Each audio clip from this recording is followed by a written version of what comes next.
오늘도 은혜를 사모하여 말씀 앞에 나오신 여러분들을 주님의 이름으로 축복합니다. 오늘은 에베소서 1장 3절에서 14절까지 영광의 찬송을 부르라는 제목으로 말씀 증거하겠습니다. 하나님이 행하신 일에 대해 우리가 할 수 있는 최고의 반응은 찬양입니다. 하나님의 풍성한 은혜로 값없이 구원받아 새로운 삶을 살게 된 성도가 해야 할 가장 큰 일은 하나님을 찬양하는 일입니다. 찬양은 세상 사람들에게 하나님이 누구신지를 알리고 선포하는 일이기도 합니다. 우리의 삶에서 가장 중요한 부분을 차지하는 것이 찬양이 되고 있습니까? 본문은 바울의 찬양시입니다. 원망과 절망이 가득 찬 감옥에서 바울이 기쁨에 넘쳐서 찬양하는 이유는 하늘에 속한 모든 복을 값없이 은혜로 받은 것 때문이었습니다. 그 복은 성부 하나님이 우리를 위해 창세전에 계획해 놓으신 것인데 먼저 성자 예수님을 통해 완전히 이루어졌습니다. 그리고 성령 하나님은 그 복을 내 삶에서 경험하도록 역사하시며 또 그 일이 완전히 이루어질 것에 대한 보증이 되어주십니다. 물질적 부와 세속적 즐거움은 일시적이고 임시적이며 상대적입니다. 그것을 즐기면서도 마음 한구석에는 항상 죽음에 대한 두려움과 불안이 있습니다. 그것을 덮으려고 더 큰 성공과 세상 쾌락에 매달리지만 그럴수록 인생의 목마름은 더욱 심해집니다. 세상의 복은 정말 중요한 것은 하나도 주지 못합니다. 참된 평강과 행복, 생명과 안전을 지켜주지 못합니다. 환경과 조건에도 변함없으며 가난과 질병과 죽음까지도 빼앗지 못하는 참되고 영원한 복은 하나님이 주시는 복입니다. 하나님은 모든 복의 근원이 되십니다. 성부 하나님은 창세전에 우리를 택하셨습니다. 오직 하나님만이 계시는 영원의 때에 누구와 의논하시지 않고 하나님의 주권적 의지로 나를 택하셨습니다. 나의 존재와 행함이 생기기도 전에 오직 하나님의 자유의지로 택하셨기 때문에 전적인 하나님의 은혜이며 나의 수고와 공로는 전혀 없습니다. 하나님의 선택은 나를 위한 최고의 선택이며 실수가 없으신 하나님의 완전하신 선택입니다. 성부 하나님은 당신의 기쁘신 뜻대로 우리를 양자로 입양하셨습니다. 적극적이거나 우연히 생긴 것이 아니라 하나님의 깊은 경륜과 예정 속에 준비된 계획이었습니다. 호기심이나 일시적인 사랑이 아니라 시작할 때의 사랑이 끝까지 변함없는 결코 포기하지 않는 사랑입니다. 하나님의 목적은 우리를 거룩하고 흠이 없게 하시려는 것입니다. 본성이 타락한 죄인이라 고칠 사람도 치료할 약도 방법도 없었습니다. 어떻게 하면 그렇게 될 수 있을까요? 오직 한 가지 방법이 있습니다. 하나님이 나의 아버지가 되어 주시는 것입니다. 그 때문에 하나님은 나를 아들로 입양해 주셨습니다. 나를 거룩하고 흠없는 자로 만드시기 위해 하나님은 나의 아버지가 되셔서 속이 썩고 창자가 끊어지는 고통을 참고 견디면서 그 뜻을 포기하지 않으십니다.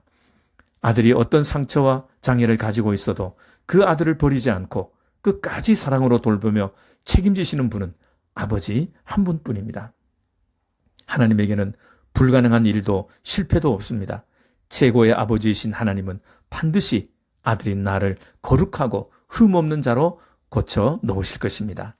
둘째로 성자 예수님이 주시는 복은 구속, 곧 죄 용서입니다. 7절에 우리는 그의 피로 말미암아 구속, 곧 죄사함을 얻었다고 했습니다. 예수님은 내가 지은 죄의 값을 대신 갚으시기 위해 십자가에서 죽으셨고 자신의 생명은 우리에게 내어주셨습니다. 이것이 우리가 어떤 상황에서도 예수님을 찬양해야 할 이유입니다. 또 예수님은 우리를 하나님의 기업을 입을 상속자가 되게 하셨습니다. 11절에 모든 일을 그의 뜻의 결정대로 일하시는 이의 계획을 따라 우리가 예정을 입어 그 안에서 기업이 되었다고 말씀했습니다. 로마서 8장 12절에도 17절에도 자녀이면 또한 상속자, 곧 하나님의 상속자요 그리스도와 함께한 상속자라고 말씀했습니다. 로마 시대 황제나 귀족들에게 입양 문화가 자연스러웠습니다. 일단 입양이 되면 어떤 차별도 받지 않았습니다. 로마의 양자법에 의하면 양자는 맏아들과 똑같은 권리와 혜택을 받았고 아들로서 집안에서 감당해야 할 책임과 의무도 똑같이 이행했습니다. 세상에서 하나님의 택하심을 받아 그리스도 안에서 하나님의 자녀로 입양된 우리는 받아들이신 예수님이 누리신 특권을 똑같이 누리게 됩니다. 예수님이 성령으로 잉태하셨듯이 우리도 성령에 의해 영적으로 출생했습니다. 예수님이 세상에서 초자연적 능력을 행하셨듯이 우리도 똑같이 행하고 그보다 더 큰 일도 행하게 됩니다. 예수님이 기도로 늘 아버지의 도움을 받았듯이 우리도 언제나 기도로 도움을 구합니다.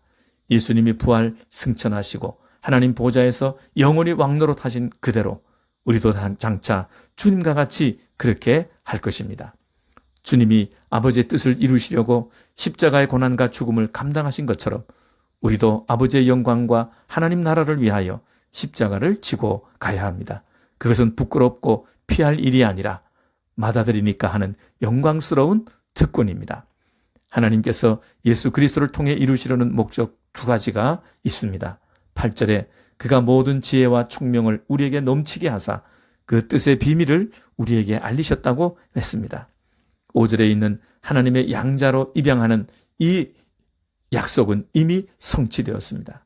10절에 있는 하늘에 있는 것이나 땅에 있는 모든 것이 다 그리스도 안에서 통일되게 하시는 것은 최종적인 목적으로 마지막 날에 이루실 것입니다.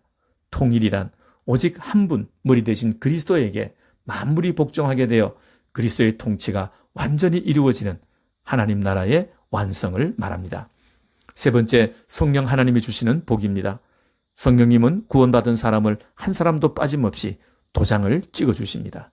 그렇게 하시는 것은 우리가 하나님의 소유이며 하나님의 보호 아래 있다는 표시입니다. 다른 하나는 그리스도 안에서 이미 일어난 일들이 앞으로 우리에게 일어날 것에 대한 확실하게 보증해주는 표시입니다.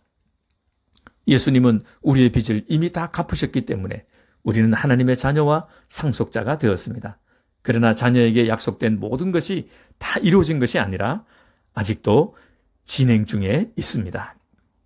성령님은 예수님에게 일어난 모든 일이 내게도 일어나게 될 것이라는 확실한 보증, 담보물로 우리와 항상 함께 계십니다. 삼일째 하나님이 주신 이 모든 복을 자격 없고 가치 없는 우리에게 값없이 그저 주셨습니다. 그것이야말로 말로 다 할 수 없는 하나님의 풍성하신 은혜입니다. 바울은 하늘에 속한 모든 신령한 복을 받은 우리에게 하나님이 원하시는 한 가지 일을 가르쳐 주었습니다. 6절과 12절, 14절에서 하나님의 은혜의 영광을 찬양하는 것이라고 말씀했습니다.